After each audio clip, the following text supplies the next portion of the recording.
In the short time that's been given to me, I cannot possibly do justice to the depth of Hazrat Masih Maud's Kalami Jihad. But before this USA Jalsa Salana gathering, I feel it important to describe his seminal defense of Islam here in America. Many of you are familiar with his famous prayer duel, or Mubahila, with Dr. John Alexander Dowie of Zion, Illinois. But what many of you might not know about this prophecy is the remarkable manner in which Hazrat Masih Maud publicized his challenge to Dr. Dowie in American newspapers. Hazrat Masih Maud hand-wrote a detailed explanation of his challenge for the American press at large. 32 American newspapers used Hazrat Masih Maud's explanation as a basis to publish their own editorials.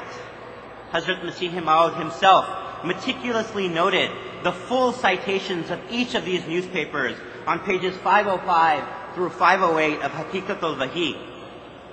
In 2000, I was assigned as part of a team to retrieve these 32 newspaper articles for the Messiah 2000 conference in Zion. But with all the technology at our disposal, and with the luxury of hindsight, we only could find 18 of these 32 newspaper articles. We still could not fully retrace the steps taken by Hazrat Masih Maud over a century ago. Our beloved Sultan al-Qalam, a solitary man living in the remote village of Qadian, would walk 11 miles on a dirt track studded with potholes to get to the nearest railway station from Qadian. He would then take that rail 24 miles to Amritsar, and he would send his written work, his letters, his articles, his books, carrying it in his hand. He would mail it by post to America.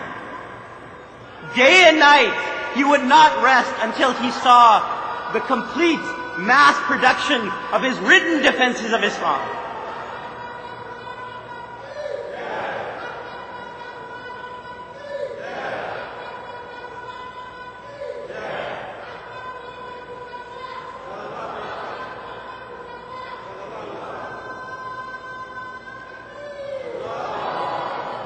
Such were the unparalleled efforts of the founder of our community.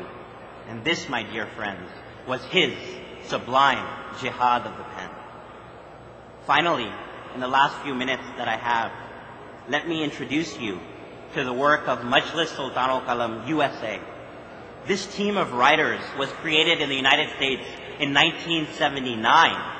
But after a long hiatus of silence, its efforts were renewed by the Khuddam in this country in 2001. The name Majlis Sultan al-Qalam comes from the second Khalifa, Hazrat Khalifatul Masih Sani, Raziyatullah Anhu, who in July of 1931 advised the Jamaat to continue waging Hazrat Masih Maud's Kalami Jihad. This year, on February 18th, our beloved Imam, Hazrat Khalifatul Masih al-Khamis, Ayyadullah Ta'ala bin Nasr Aziz, delivered his Friday sermon, in which he made an eloquent plea for 100 writers, men and women from each Jamaat, to come forth and defend the beautiful faith of Holy Prophet ﷺ.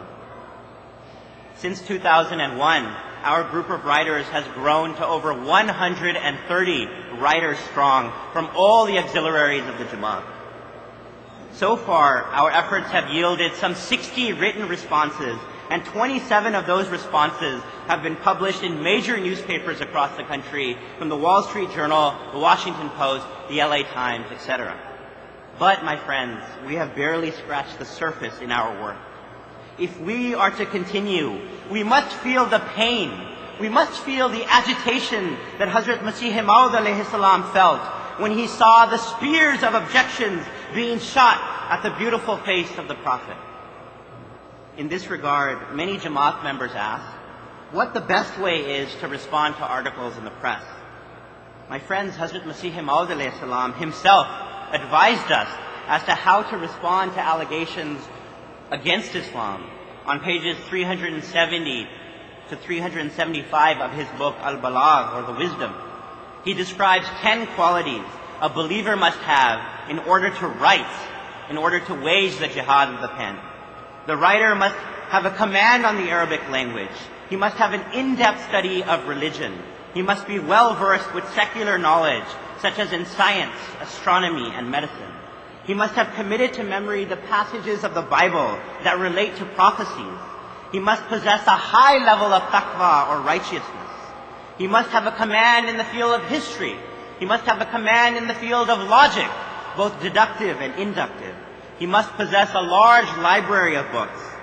He must have ample time to dedicate to writing, and he must have a miraculous ability to have his prayers accepted. Of course, these 10 qualities are of a very high standard, and most of us do not yet possess them. But, as with the 10 conditions of Ba'ath, we must strive towards achieving these qualities throughout our lives. Only then can we truly do justice to Hazrat Masih Maud's Jihad of the pen. In the end, I would like to say to all my dear brothers, take heart. Muslim clerics around the world are unable to defend their own violent conception of jihad. The very same Muslims who once accused our beloved, the promised Messiah, of not believing in jihad have come to accept his understanding today. It is our responsibility as American Ahmadis to share the literary treasures of Sultan al-Qalam to every newspaper and every magazine in this country. I close with a couplet from Hazrat Masih Maud alayhi salam. He writes, "वो खजाएं जो हजारों साल से मदफून थे, अब मैं देता हूँ अगर कोई मिले उम्मीदवार." The treasures which had been buried for 1,000 years, I would now like to share to those who desire it. May Allah provide us indelible ink of the best kind to defend Islam and Ahmadiyyat in the world. Inshallah. Ameen.